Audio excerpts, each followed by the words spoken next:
Alright, guys. So today I'm going to be discussing six different obscure like video game mascots, I guess. So it's been a while since I made a video like this, and I don't know how successful they're going to be, but this is just something I like talking about. Number one. Number two, maybe I can reach some people. Some people in those like really niche areas. People who know what's up. Um, or perhaps people who want to know more about what's up. But the the one thing about these older mascots from like the 90s and early 2000s is they had a particular soul to them that you don't really see anymore today. And I don't want to sound like a boomer saying that. Like, my generation had cooler stuff than the current generation, but I think there is some merit to a lot of the stuff that came out in the 90s and 2000s. And a lot of it was very experimental, and it didn't really follow a script that they knew was going to make them money. Nowadays everything's safe, right? Back in the 90s, it was kind of the Wild West of entertainment. Or, like as early back as maybe 2005 or 6. And I don't want to be narrow-minded. There is stuff nowadays that does kind of encapsulate that whole original, we're pioneering something mentality. But it was so prevalent in this time frame that there was a lot of interesting characters that emerged, because everybody was trying to be like Sonic, everybody was trying to be like Mario, and there was a lot of one shot, one hit wonders. There was a lot of characters that just didn't make it, plain right and simple, and there was nothing they could do about it. They were just set up for failure. But I mean, it's a part of history, video game history, you know. Uh, but yeah, today I wanted to talk about six different, more obscure video game mascots. So let's get into it.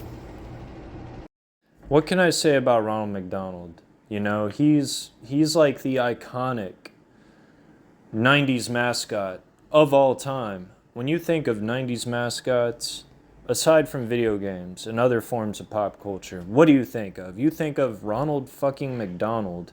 You think of those benches outside McDonald's with Ronald on them, where you can sit next to him and eat a Big Mac and just have a good time. You think of all those other wacky characters like Grimace and the Hamburglar. This right here, ladies and gentlemen, this is the paramount example of what it means to be a mascot. And he had his own video game on Sega Genesis. That's right. Ronald McDonald's Treasureland Adventure. And boy, what a wacky fucking game it is. It is a really, really wacky game. So, let me explain. You play as Ronald McDonald, obviously, and you're like in this surrealist, dreamscape-esque area, and you have this glove, and you grab things, and there's a bunch of enemies everywhere. And it's really a generic 2D side scroller with a lot of McDonald's-y themes. Like, you see a lot of gloves, and you see a lot of hamburgers and stuff like that. And, this is the kind of game you don't want to be caught playing, because they're going to be like, why are you playing a game about Ronald McDonald? What's wrong with you, You're a 30-year-old man. You should be doing more productive things with your life, like doing the dishes or mowing the lawn, or doing your taxes, or perhaps doing research on some technical thing. And my answer to that is I'm fucking playing a game where I'm playing as Ronald McDonald, and I'm just doing my thing, you know, like how often can you do that, you know? You can fucking be Ronald McDonald and just do your thing. So yeah, fuck you.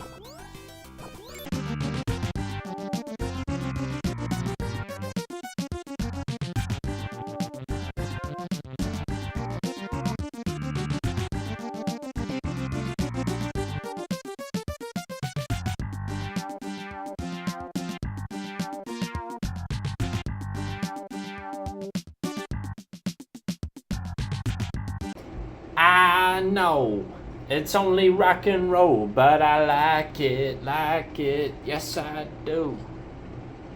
I know it's only rock and roll, but I like it, but I like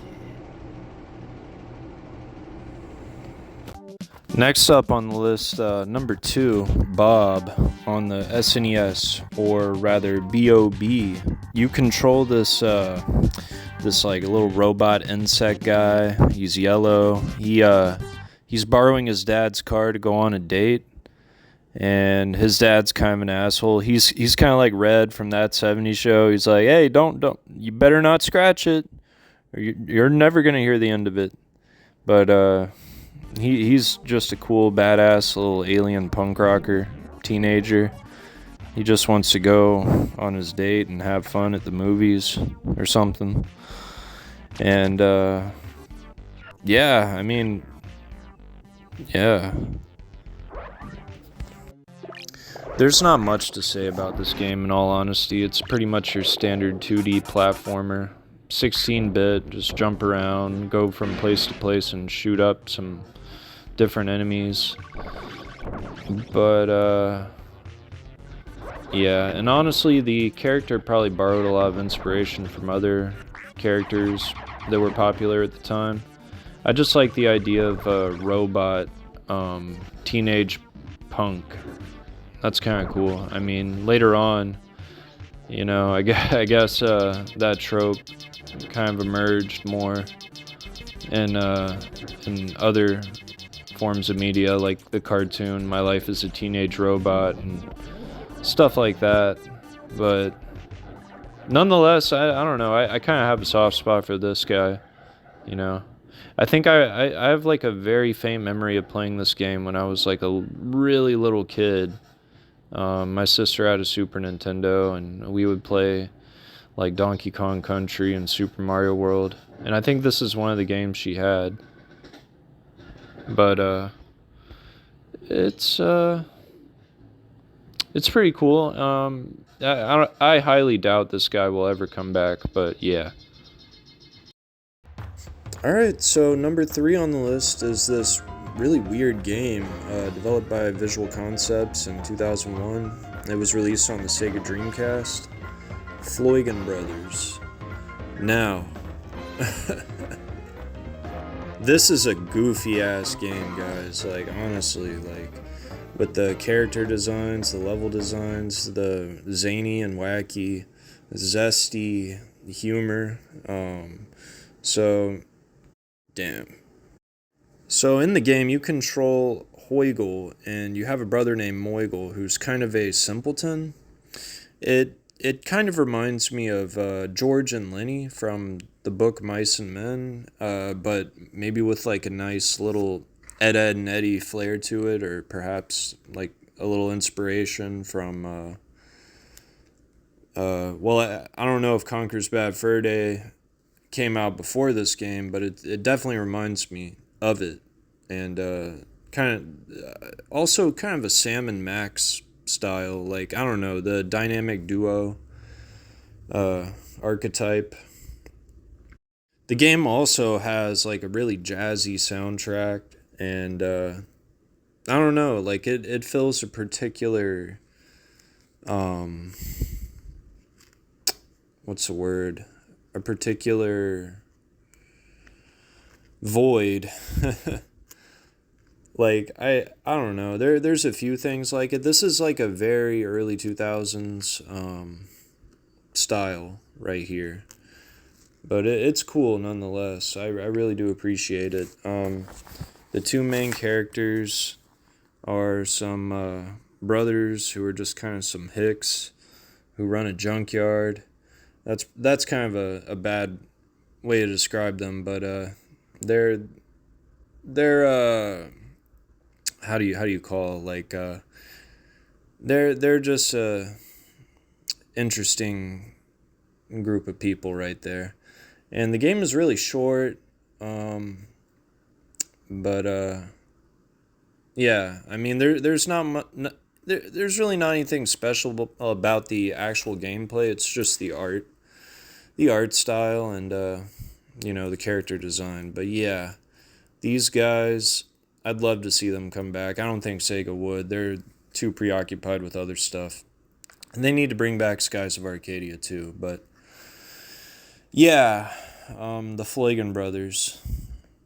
I haven't even heard of this game until recently, but it is definitely very interesting. Um, and I'm glad I know about it because it's so goofy. You gotta love the maniacal cats too. Just take a look at their design and tell me that it does not remind you of like early Cartoon Network character designs. Go ahead and look at this. Yeah, I mean, I don't know. I feel like I've seen this archetype before where it's like the big uh, younger brother and the little short older brother. I don't know.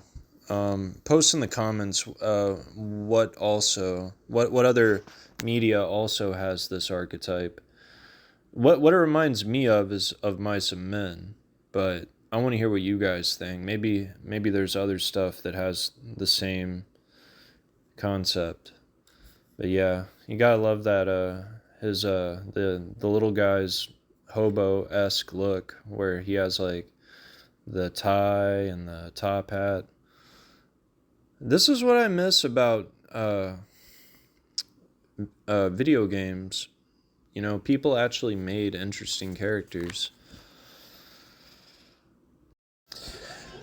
Yeah, so have you ever had like a really cool uncle who just kind of does what he does and he follows his own script? He doesn't care about if he looks weird. He's just chilling. He's having a good time. For me, it's myself.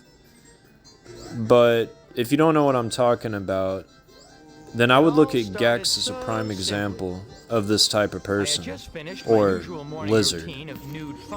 So Gex was released in 1995, and it was originally on the 3DO, which is a console that really didn't do too well. It was extremely expensive when it came out, and a lot of people just couldn't afford it. And really, the technology just wasn't there for fully 3D video games. So a lot of the games ended up looking kind of rough.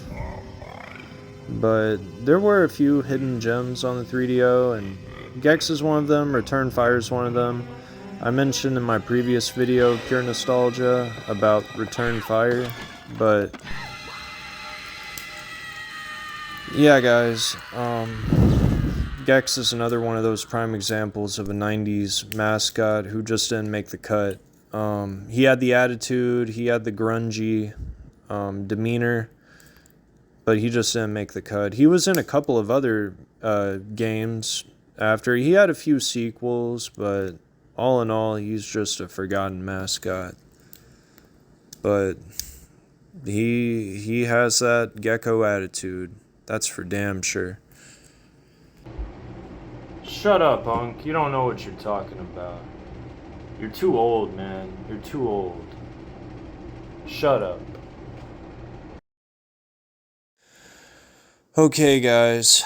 So, when you think of 90s stuff, especially like early 90s, what do you think of? Do you think of hip hop culture, perhaps? Like Wesley Snipes and Woody Harrelson in White Men Can't Jump? Or Pump Up the Jam? Or stuff like that? Techno music, maybe? pumped up kicks. Well, you're certainly right, because that was the vibe back then, you know? Hip hop culture, breakdancing, going to raves, stuff like that. And what encapsulates that more than Toe Jam and Earl on the Sega Genesis? I mean, look at these guys. Look at how they're designed. Oh my god. They look like some graffiti art you would see on a subway in Staten Island. What is going on here? You know? Their last game was on the Xbox.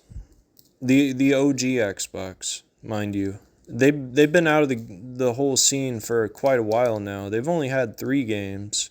Toe Jam and Earl 2, Escape from Planet Funkatron. I could be saying that wrong. And then Toe Jam and Earl 3 on the Xbox. They've always had that attitude. They've always had the hip hop image, you know. But yeah, look at that character art. It's almost like pre-Foster's Home for Imaginary Friends, but smoking hella weed. That's what I'm picking up right here. Just Foster's Home for Imaginary Friends, but they're all baked as fuck. And they're all just in a room with posters of Vanilla Ice, and you know, they're just chilling playing Sega Genesis, hitting the bong left and right. Wow, what characters. Alright, so next up on the list, number 4, is this Alex Kidd game. And I don't know what happened. I don't know who let Paul McCartney out and who let Jack Tripper from Three's Company out, and who in the world let them have a baby, and who in the world let that baby become a bellhop at the Hilton. But that's what happened, guys, and he's now a bellhop at the Hilton Hotel, and he's playing the main character in a 2D side-scroller on the Sega Master System and the Sega Genesis. What a goofy looking little guy. I mean, like, look at it. Look at his bowl cut, first of all. Bowl cut have an ass. And yeah, also whenever he gets hit by something, he turns into an angel. Kind of like Crash Bandicoot does. But man, I don't know. I don't know why Sega thought bowl cuts were cool. I mean, I guess bowl cuts were cool at a certain point, but, you know, as time moves on, we realize what works and what doesn't. Industries change, science proves stuff wrong, and, you know, we're a more evolved species now. Well, there you have it, guys. Those are some icons from video games that either just didn't make the cut or they were out of the spotlight. And I hope you liked the video, and I look forward to uploading more.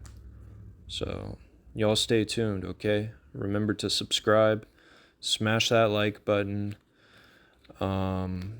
tell your mom, tell your grandma, tell your sister, and tell your Uncle Joe to subscribe to my YouTube channel. And remember to brush your teeth and floss every day. Thank you. Goodbye.